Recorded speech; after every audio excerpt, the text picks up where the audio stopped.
It is not the critic who counts, not the man who points out how the strong man stumbles, or where the doer of deeds could have done them better.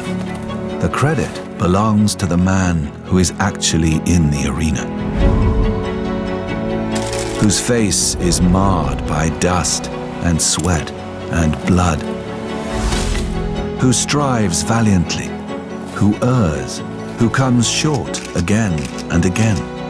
because there is no effort without error and shortcoming,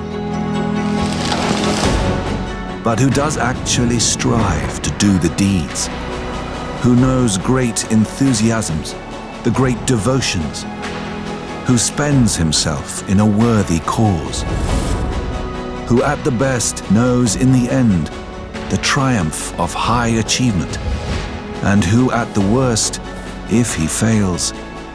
at least fails while daring greatly,